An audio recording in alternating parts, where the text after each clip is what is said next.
जय माता दी मित्रों, नमस्कार। मैं माधुरी सिंह स्वागत करती हूँ आपके हिंदी ज्ञान ऊर्जा में। तो हम लोग भक्ति काल का ये दूसरा सेट है। 30 क्वेश्चन दिए हैं। आप लोग का अपना आकलन करना है कि कितने प्रश्न सही हो रहे हैं। ठीक है, तो पहला प्रश्न है, भक्ति का प्रारंभ कहाँ से हुआ था। बताना है आपको कि भक्ति का प्रारंभ कहाँ से हुआ था। उत्तर पूर्वी भारत, दक्षिण भारत, पश्चिमी भारत या उत्तर भारत। तो भक्ति का प्रारंभ होता है दक्षिण भारत से। कहाँ से होता है? दक्षिण भारत से होता है। भक्ति का उद्भव स्वीकार किया गया है ना। रामचंद्र शुक्ल जी ने कहा है कि दक्षिण से भक्ति का उद्भव स्वीकार किया। इस संबंध में उनका मत है कि भक्ति द्रविड़ उपजी, लाए रामानंद और प्रगट किया कबीर ने 7 दीप 9 खंड। तो इनकी कहा जाता है कि भक्ति का प्रारंभ दक्षिण भारत से हुआ था। अगला प्रश्न देखते हैं कौन सा है। अलवार बैसड़ों की संख्या बताना है आप लोगों को। आसान सा प्रश्न है। अलवार बैसड़ों की संख्या कितनी है? तो 12 है। ये पेपर में आया है, एमपी असिस्टेंट दिल्ली में, यूपी पीजीटी में कई बार आया है। अलवार बैसड़ों की संख्या 12 है। अलवार तमिल कवि एक संत थे। अलवार जो तमिल कवि थे वह एक संत थे। इनका काल कब से माना जाता है? 6वीं से 9वीं शताब्दी के बीच माना जाता है। अलवार जो थे, अलवार कवि का समय 6वीं से 9वीं शताब्दी के बीच रहा है। इनके पदों का संग्रह दिव्य प्रबंधम कहलाता है। ये जो पद का संग्रह किए उनको दिव्य प्रबंध कहा गया। वे जो वेदों के तुल्य माना जाता है। दिव्य प्रबंध क्या है? ये वेदों के तुल्य माना गया है। अलवार संत भक्ति आंदोलन के जन्मदाता माने जाते हैं।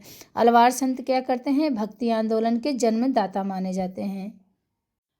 अगला प्रश्न है कि समग्र भक्तिकालीन काव्य पर कौन सी विशेषता लागू होती है। समग्र जितनी भी भक्तिकालीन काव्य है उस पर कौन सी विशेषता लागू होती है? अवतार में विश्वास, जाति प्रथा का निषेध, अहंकार का त्याग या ईश्वरीय लाला गायन। तो अहंकार का जो है त्याग, ये जितने भी भक्तिकालीन है काव्य उस पर ये विशेषता लागू होती है। और ये प्रश्न जो है दिल्ली में बना हुआ है, केवीएस पीजीटी 2015 का। ठीक है, फिर अहंकार का त्याग है। सही बात है। जब भक्ति में तो अहंकार कहीं रह ही नहीं जाता है, अहंकार का त्याग हो ही जाता है जब भक्ति में लोग मिल जाते हैं। तो रामानंद की शिष्य परंपरा में आते हैं। कौन आता है रामानंद के शिष्य परंपरा में? रंगनाथ, एक मिनट पेन ले लें। रंगाचार्य, नाथ मुनि, रामानुजाचार्य या पुंडरीकाक्ष। तो रामानंद के भक्ति परंपरा में कौन आते हैं? Option number C, Ramanujacharya. Ramanujacharya जो हैं ये रामानंद की भक्ति परंपरा में आते हैं। और रामानंद को भक्ति आंदोलन का महान संत कहा जाता है। रामानंद को क्या कहा गया है? भक्ति आंदोलन का महान संत कहा गया है। इन्होंने राम भक्ति धारा को समाज के निचले तबके तक पहुंचाया था। रामानंद ने जो राम भक्ति धारा है इसको समाज के निचले तबके तक पहुंचाया था। ये पहले ऐसे आचार्य हुए जिन्होंने उत्तर भारत में भक्ति का प्रचार तो किया। इनके बारे में प्रचलित कहावत है, इन्हीं के बारे में कहा गया है कि भक्ति द्रविड़ उपजे, लाए रामानंद। इन्हीं के विषय में कहा गया है ना। और इनके द्वारा पुस्तक का रामानंद के पुस्तक के विषय में पूछा जाता है। वैष्णवमताब्ज भास्कर भी इनका पुस्तक है। श्री रामार्चन पद्धति, राम रक्षा स्तोत्र, योग चिंतामणि और ज्ञान तिलक। तो वैष्णवमताब्ज भास्कर रामानंद का है, श्री रामार्चन पद्धति भी है, राम रक्षा स्तोत्र और योग चिंतामणि, ज्ञान तिलक भी रामानंद की पुस्तकें हैं। अगले प्रश्न की तरफ बढ़ते हैं। निम्नलिखित में से एक सही युग्म बताना है। सही युग्म बताना है आप लोगों को कि सही बताना है। ठीक है, अक्सर हम इसको ध्यान में देते हैं कि सही बताना है। ठीक, रामानुजाचार्य द्वैताद्वैतवाद के थे। रामानुजाचार्य द्वैताद्वैतवाद, निम्बकाचार्य विशिष्टा, मध्वाचार्य अद्वैत या बल्लभाचार्य शुद्धाद्वैत। तो बल्लभाचार्य, इसमें ऑप्शन नंबर डी यही सही होगा। बल्लभाचार्य क्या थे? शुद्धाद्वैतवाद के प्रवर्तक थे। तो बल्लभाचार्य द्वारा रचित ग्रंथ क्या है? पूर्व मीमांसा भाष्य है, उत्तर मीमांसा भाष्य और या ब्रह्मसूत्र भाष्य भी। उत्तर मीमांसा को ब्रह्मसूत्र भाष्य भी कहते हैं बल्लभाचार्य का। अणु भाष्य भी इनका है। और श्रीमद् भागवत की सूक्ष्म टीका तथा सुबोधनी टीका, तत्वदीप निबंध, ये सब किसके हैं? ये सब बल्लभाचार्य के हैं। एक बार रामानुजाचार्य का देखते हैं। रामानुजाचार्य का क्या था? इनका विशिष्टाद्वैतवाद दर्शन था। विशिष्टाद्वैत था ना, विशिष्टाद्वैत रामानुजाचार्य का दर्शन था और श्री संप्रदाय के रामानुजाचार्य प्रवर्तक थे। ठीक है। निम्बकाचार्य का द्वैताद्वैतवाद दर्शन था निम्बकाचार्य, और सनकादि संप्रदाय के ये प्रवर्तक थे। मध्वाचार्य जो थे ये द्वैतवाद के दर्शन से थे, द्वैतवाद दर्शन और ब्रह्म संप्रदाय के ये प्रवर्तक थे। कौन? मध्वाचार्य। तो रामानुजाचार्य जो हुए विशिष्टाद्वैतवाद श्री संप्रदाय के प्रवर्तक हुए। निम्बकाचार्य जो है ये द्वैताद्वैतवाद और सनकादि संप्रदाय के प्रवर्तक हुए। मध्वाचार्य ब्रह्म संप्रदाय के प्रवर्तक हैं और इनका दर्शन क्या है? द्वैतवाद है। चलिए, एक प्रश्न से कई प्रश्न बन रहे हैं। अगला प्रश्न क्या है? अद्वैत के अनुसार क्या है? जीव और ब्रह्मा एक है, संसार सत्य है, जीव और ब्रह्मा अलग अलग है, या ब्रह्मा विशेषण युक्त है। तो अद्वैत के अनुसार क्या है ये? ऑप्शन नंबर 1 सही होगा। जीव और ब्रह्मा एक है। अद्वैत मतलब अलग नहीं है, दोनों एक ही हैं। जीव और ब्रह्मा एक हैं अद्वैतवाद के अनुसार। अद्वैतवाद दर्शन की वह धारा है जिसमें एक तत्व को ही मूल माना जाता है।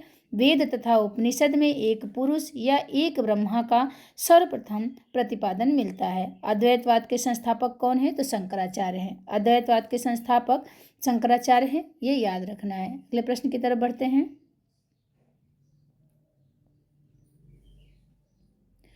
कृष्ण के साथ राधा की महानता संप्रदाय की विशेषता है।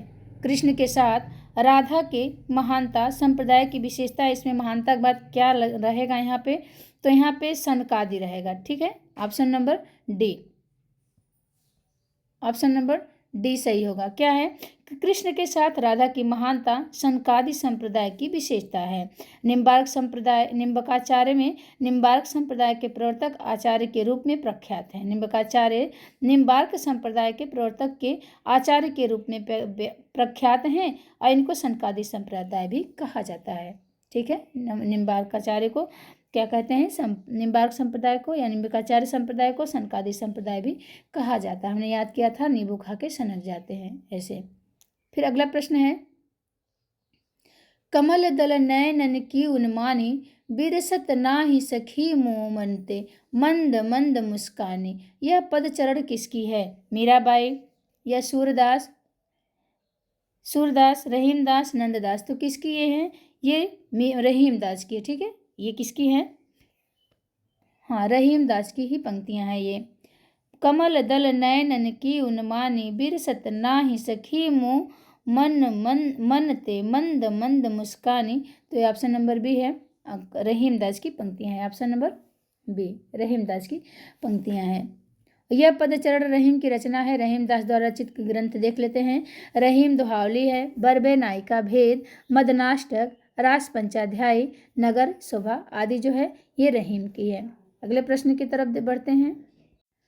निम्नलिखित को सुमेलित कीजिए तथा नीचे दिए गए कूट द्वारा सही उत्तर देना है। अब देखते हैं, सुमेलित करना है। तो विशिष्टाद्वैतवाद के कौन प्रवर्तक हैं? विशिष्टाद्वैतवाद रामानुजाचार्य का हो जाएगा। विशिष्टाद्वैतवाद किसका है? रामानुजाचार्य। फिर द्वैतवाद नहीं, द्वैतवाद है ये, द्वैत सिर्फ लिखा है। द्वैतवाद किसका है? तो मध्वाचार्य का है। द्वैतवाद ये मध्वाचार्य का है। शुद्धाद्वैतवाद किसका है? तो शुद्धाद्वैतवाद किसका हो जाएगा? शुद्धाद्वैतवाद विष्णु स्वामी का हो जाएगा। सिद्धांत शुद्धाद्वैतवाद विष्णु स्वामी का। द्वैताद्वैतवाद ये निम्बार्क का हो जाएगा। द्वैताद्वैतवाद निम्बकाचार्य का हो जाएगा। ठीक है।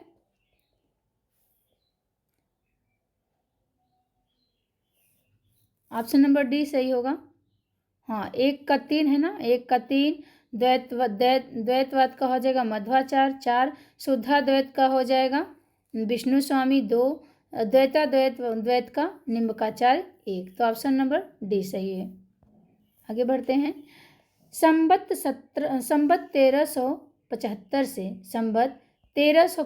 से 1700 तक की साहित्य में कौन सी भावधारा परिलक्षित होती है? संबत 1375 से 1700 तक के साहित्य में कौन सी भावधारा परिलक्षित होती है? तो ये भक्ति काल का समय माना जाता है 1375 से 1700 संवत तक ये भक्ति का भावधारा परिलक्षित होती है।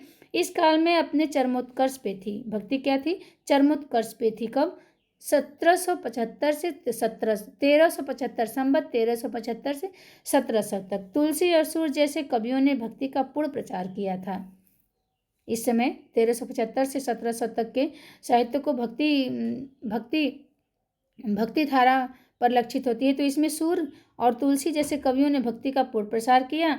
डॉक्टर ग्रियर्सन ने भक्ति काल को हिंदी का स्वर्ण काल कहा है।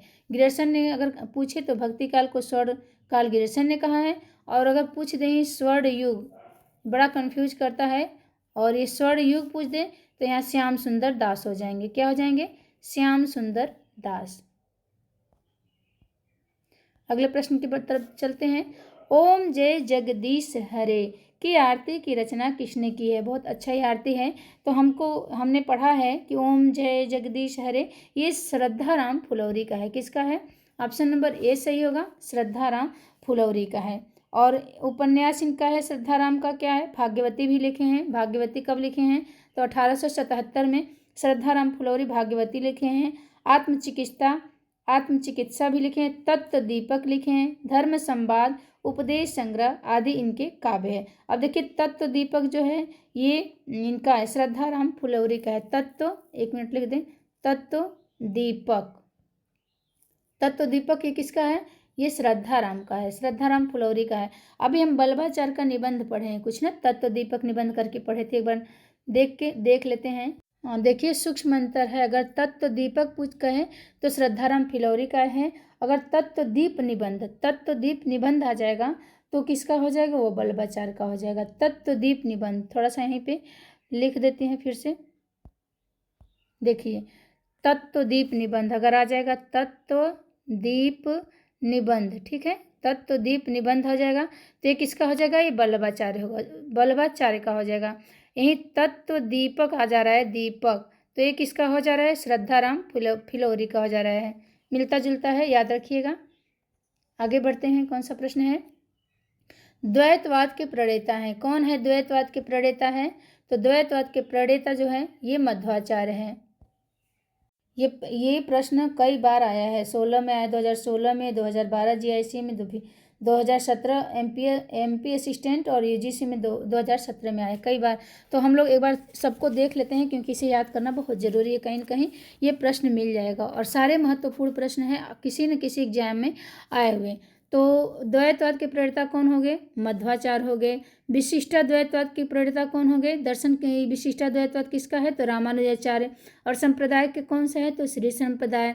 बल्लभाचार्य का जो दर्शन क्या है? तो शुद्धाद्वैतवाद हो जाएगा।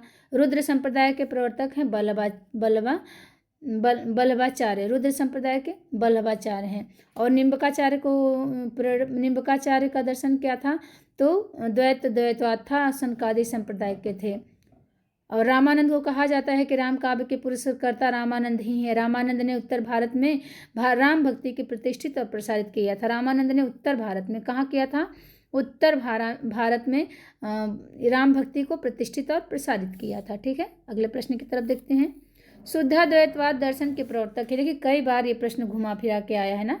तो यूपी पीजीटी 2010 का ये प्रश्न है। शुद्धाद्वैतवाद के प्रवर्तक हो जाएंगे बल्लभाचार्य। अभी हम लोग पढ़े हैं। बल्लभाचार्य का संप्रदाय क्या है? तो रुद्र संप्रदाय। बल्लभाचार्य का संप्रदाय रुद्र संप्रदाय के प्रवर्तक हैं कौन? बल्लभाचार्य।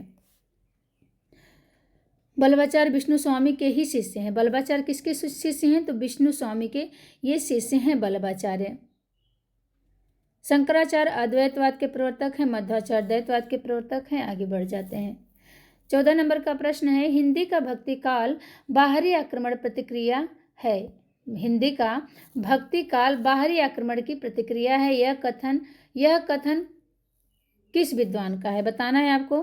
तो ये जीआईसी पीजीटी का प्रश्न है। ये रामचंद्र शुक्ल जी कहते हैं। क्या कहते हैं कि ये बाहरी जो भक्ति काल आया था, बाहरी आक्रमण का प्रतिक्रिया स्वरूप आया था, ये शुक्ल जी कहते हैं। और ग्रियर्सन ये क्या कहते हैं? ग्रियर्सन कहते हैं कि भक्ति काल का उदय ईसाइयत की देन माने। ग्रियर्सन ने किसे माना है भक्ति काल का उदय?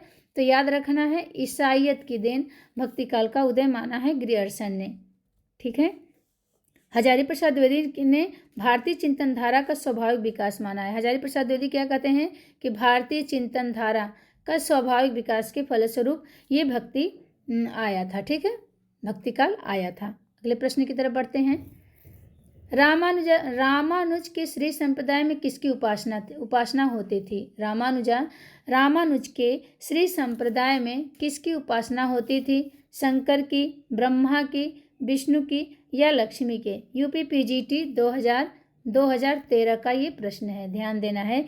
तो इसमें विष्णु की उपासना होती थी। ठीक है, रामानुजाचार्य श्री संप्रदाय में विष्णु की उपासना होती थी और ये राम को विष्णु का अवतार मानते थे। ठीक है, रामानुज जो थे ये राम को विष्णु का अवतार मानते थे, तो विष्णु की उपासना होती थी, इसलिए इनका दार्शनिक सिद्धांत विशिष्टाद्वैतवाद सिद्धांत था। विशिष्टाद्वैत सिद्धांत था दार्शनिक किसका? रामानुज का। कहा जाता है कि लक्ष्मी ने इन्हें जिस मत का उपदेश दिया था उसी के आधार पर इन्होंने अपने मत का प्रवर्तन किया था। तो लक्ष्मी ने इस मत का उपदेश दिया था रामानुज को और इसी के आधार पर इन्होंने अपना मत प्रवर्तन किया था, इसलिए इनके संप्रदाय को श्री संप्रदाय कहते हैं। लक्ष्मी का नाम भी श्री है, तो श्री संप्रदाय कहते हैं इनको। ठीक है, 15 क्वेश्चन हो गए हैं, 15 क्वेश्चन और हैं। इनमें से कौन अलवार महिला संत थी? ये प्रश्न भी बनता है, अलवार महिला संत को याद रखना है। यूजीसी नेट 2006 का प्रश्न ये बना हुआ है। तो हमको पता है कि अलवार अंडाल ही थी। ठीक है, दक्षिण के वैष्णव संत की है ये। अलवार संत दक्षिण के वैष्णव संत को कहा जाता है और इनकी संख्या कितनी थी? 12। दक्षिण में जितने वैष्णव संत हुए उन्हें अलवार कहा गया। अंडाल दक्षिण का अलवार महिला संत है, जबकि सहजोबाई तथा मीराबाई ये उत्तर भारत की महिला है। ठीक है, अंडाल ये दक्षिण की हैं और जो सहजोबाई हैं और मीराबाई ये उत्तर भारत की संत हैं। तो दक्षिण के वैष्णव को ही अलवार कहा गया। जितने वैष्णव दक्षिण में रहते थे वे अलवार थे। इनमें से कौन वैष्णव भक्ति का आचार्य नहीं है? बताना है आपको। 17 नंबर का प्रश्न है।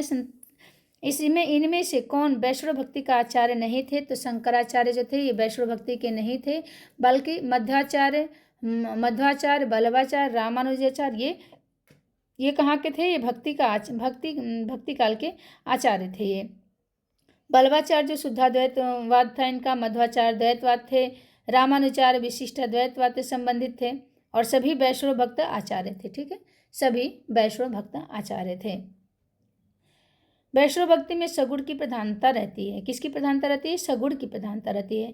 जबकि शंकराचार्य अद्वैत से संबंधित आचार्य हैं, इनका मुख्य धर्म या भक्ति स्मृति है, जिसमें निर्गुण की प्रधानता रहती है। ठीक, भक्ति स्मृति है। ये जो शंकराचार्य हैं ये निर्गुण की प्रधानता रखते हैं। अगले प्रश्न की तरफ बढ़ते हैं। भक्ति काल की समय सीमा बताना है आपको, क्या है भक्ति काल की समय सीमा? भक्ति काल का समय तो सबने अपने अपने समय अनुसार रखा हुआ है।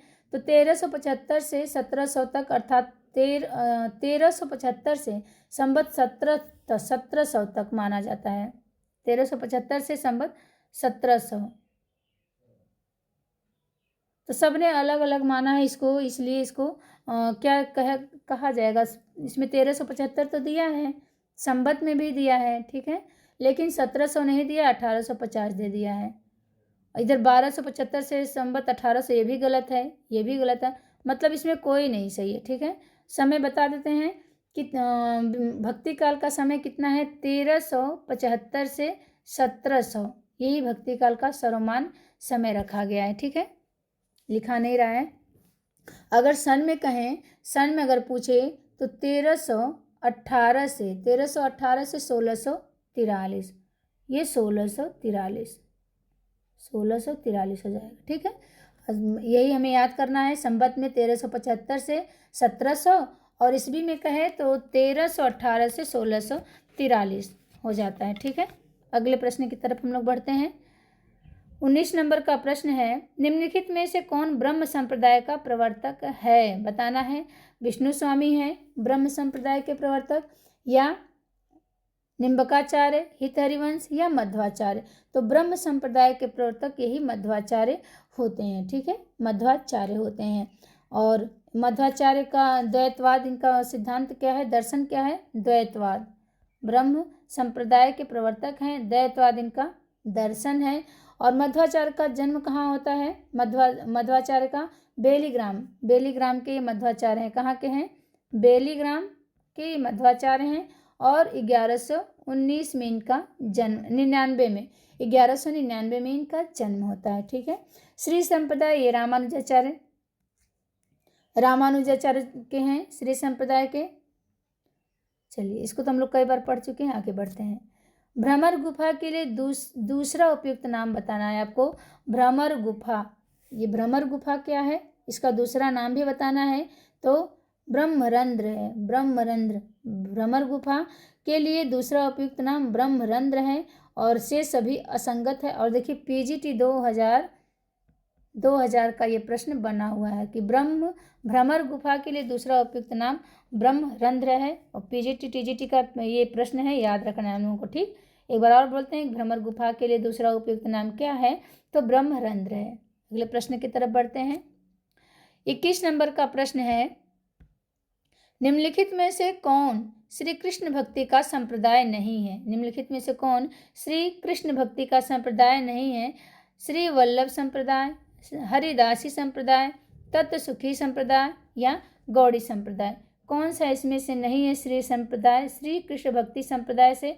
तो ये तत्व सुखी संप्रदाय जो है ये श्री कृष्ण भक्ति संप्रदाय से नहीं है। नाम ही श्री वल्लभा संप्रदाय, श्री दासी संप्रदाय, गौड़ी संप्रदाय, ये सब श्री कृष्ण भक्ति से संबंधित हैं। तत्सुखी संप्रदाय के प्रवर्तक कौन है? तत्सुखी संप्रदाय के प्रवर्तक हैं जीवा राम। कौन है? जीवा राम है तत्सुखी संप्रदाय के प्रवर्तक। श्री वल्लभ संप्रदाय वल्लभाचार्य द्वारा प्रवर्तित है। हरिदासी संप्रदाय तो स्वामी हरिदास द्वारा, और गौड़ी संप्रदाय ये चैतन्य महाप्रभु, गौड़ी चैतन्य महाप्रभु द्वारा ये संप्रदाय प्रवर्तित है। ठीक है, अगले प्रश्न की तरफ बढ़ते हैं। 22 नंबर का प्रश्न है, आपको क्या करना है? निम्नलिखित संप्रदायों को उनके अनुयायियों के साथ सुमेलित करना है। तो वही है, बार बार आ रहा है वही प्रश्न सुमेलित करने वाला। तो वल्लभ संप्रदाय के अनुयायी कौन है? वल्लभ संप्रदाय कहाँ गया?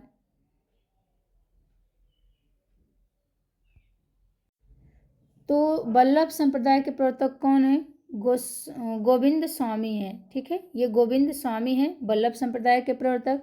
फिर निम्बार्क संप्रदाय के प्रवर्तक कौन हो जाएंगे?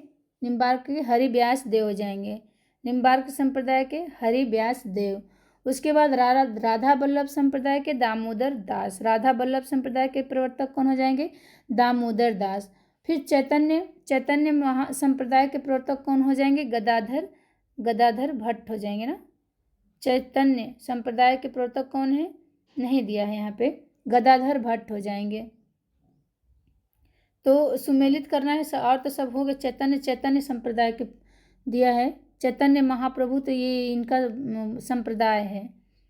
ठीक है, यही होगा, चैतन्य संप्रदाय का चैतन्य संप्रदाय ही होगा। तो सभी सुमेलित हो गए। वल्लभ संप्रदाय के गोविंद स्वामी हो गए। निम्बार्क संप्रदाय के जो है हरिदास व्यास हो गए। निम्बार्क संप्रदाय के हरिव्यास देव। संप्रदाय इनका क्या है? पुरस्कर्ता निम्बकाचार्य हैं। वल्लभ संप्रदाय के दामोदर दास हित हरिवंश हैं, हित हरिवंश इनका संप्रदाय है। वल्लभ संप्रदाय का क्या है?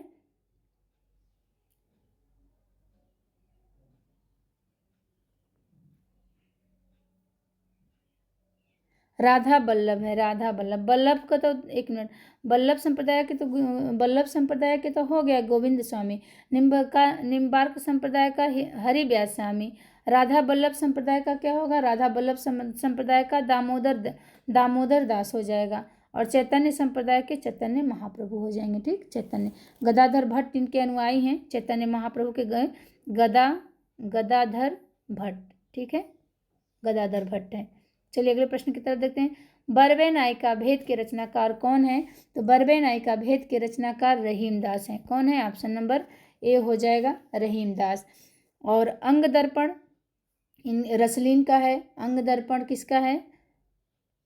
रसलीन ने अंग दर्पण लिखा है ना, अंग दर्पण ये रसलीन ने लिखा है। बिहारी ने तो बिहारी सच से लिखा ही है। मतीराम ने रसराज लिख दिया है, रसराज, मतीराम ने रसराज लिख दिया है। 24 नंबर का प्रश्न है कि रामचरितमानस, पद्मावत, सूरसागर, कबीर दोहावली जैसे ग्रंथ किस काल की देन है? रामचरितमानस, पद्मावत, सूरसागर, कबीर दोहावली जैसे ग्रंथ जो हैं किस काल की देन है? भक्ति काल, छायावाद, भारतेंदुयाद, द्विवेदी काल। तो ये भक्ति काल के ही तो देन है। रामचरितमानस भक्ति काल में, पद्मावत भी, सूरसागर, ये सब लोग भक्ति काल के ही हैं। ठीक है।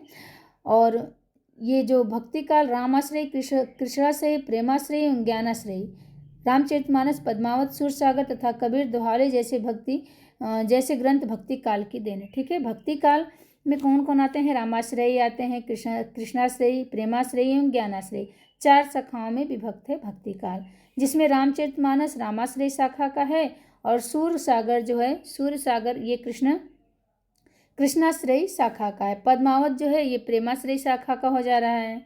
कबीर दोहावली ये ज्ञानाश्रयी शाखा का प्रतिनिधि काव्य ग्रंथ है। ठीक है। तो आगे बढ़ते हैं। विभिन्न मतों के आधार पर हिंदी में भी भक्ति काव्य की कितनी शाखाएं मानी जाती हैं? वही प्रश्न फिर आ गया कि विभिन्न मतों के आधार पर हिंदी में भक्ति काल की कितनी शाखाएं मानी जाती हैं? 2, 3, 4, 5। तो ऑप्शन नंबर 4 अभी हम पढ़े हैं ना, रामाश्रय, कृष्णाश्रय, प्रेमाश्रय, ज्ञानाश्रय, यही तो 4 शाखाएं हैं भक्ति काल की। 4 शाखाएं हैं। निर्गुण धारा एवं सगुण धारा मानी जाती है। इनके भी 2 शाखाएं होती हैं, ज्ञानाश्रय एवं प्रेमाश्रय। सगुण धारा के रामाश्रय एवं कृष्णाश्रय हो जाते हैं। ठीक है। 4 प्रकार की शाखाएं हैं। अगला प्रश्न है 26 नंबर का प्रश्न है कि निम्नलिखित संप्रदायों को उनके अनुयायियों के साथ सुमेलित करना है। वही प्रश्न है। तो देखते हैं, मिलान करना है इसमें फिर से। तो शुद्धाद्वैतवाद का क्या हो जाएगा? शुद्धाद्वैतवाद के प्रतिपादक कौन है? वल्लभाचार्य हो जाएंगे। शुद्धाद्वैत वल्लभाचार्य का हो जाएगा। 1 मिनट पेन ले लें। शुद्धाद्वैतवाद वल्लभाचार्य का हो जाएगा। और अद्वैतवाद के प्रतिपादक कौन है? तो शंकराचार्य। अद्वैत का शंकराचार्य हो जाएगा। विशिष्टाद्वैतवाद के प्रतिपादक कौन हो जाएंगे? तो रामानुजाचार्य हो जाएंगे। और द्वैतवाद के प्रतिपादक ये मध्वाचार्य हो जाएंगे। तो सबका एक सीधे पे ही दिया है। ठीक है। आगे बढ़ जाते हैं। प्रश्न है कि हजारी प्रसाद द्विवेदी के अनुसार निम्नलिखित संप्रदायों का सही अनुक्रम बताना है। ठीक है। सही अनुक्रम बताना है। आचार्य हजारी प्रसाद द्विवेदी के अनुसार निम्नलिखित संप्रदायों का सही अनुक्रम क्या है? तो पहले आते हैं श्री संप्रदाय यानी रामानुजाचार्य। कहाँ गए? श्री संप्रदाय। पहले आते हैं श्री संप्रदाय, रामानुजाचार्य। इनका दर्शन क्या है? विशिष्टाद्वैतवाद। उसके बाद ब्रह्म संप्रदाय आते हैं, ये मध्वाचार्य का है। इनके प्रवर्तक मध्वाचार्य हैं। शुद्धाद्वैतवाद। फिर रुद्र संप्रदाय आता है। रुद्र संप्रदाय के प्रवर्तक विष्णु स्वामी हैं और शुद्धाद्वैतवाद इसका दर्शन है। फिर आते हैं सनकादि संप्रदाय। सनकादि संप्रदाय के प्रवर्तक निम्बकाचार्य हैं और दर्शन क्या है?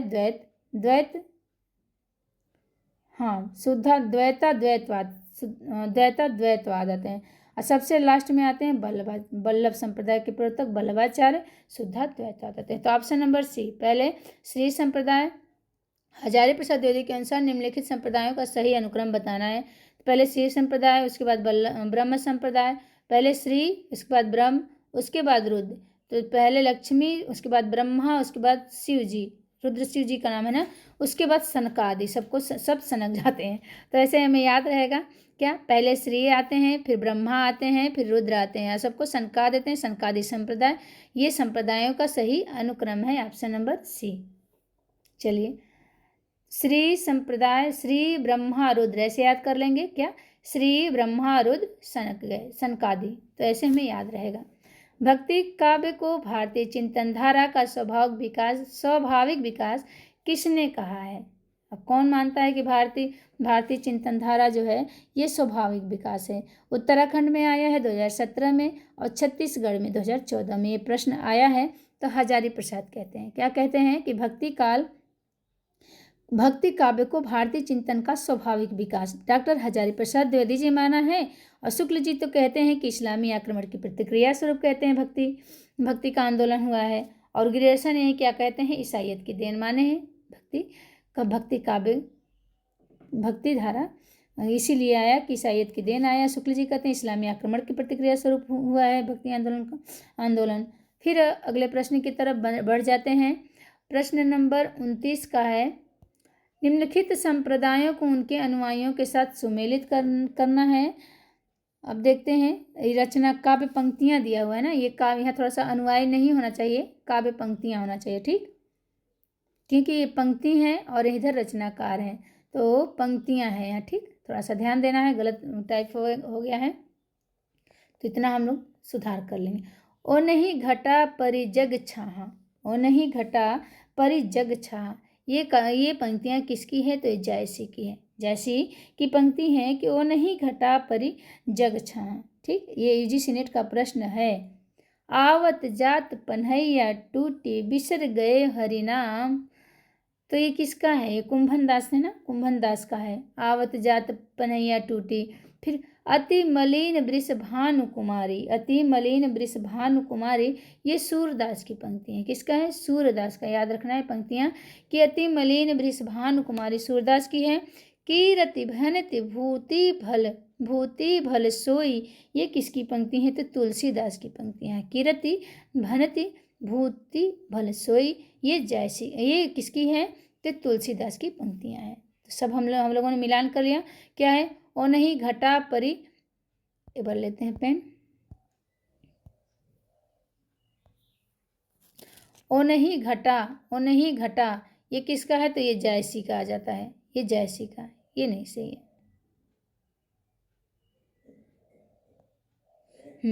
ये क्या हो जाता है, जायसी का हो जाता है। आवत जात पन्हैया टूटी, ये कुंभन दास कहते हैं। अति मलिन वृष भानु कुमारी, ये सूरदास जी कहते हैं। और कीरति भनति भूति भल सोई, ये तुलसीदास जी कहते हैं। तो अब सब मिलान हो गया।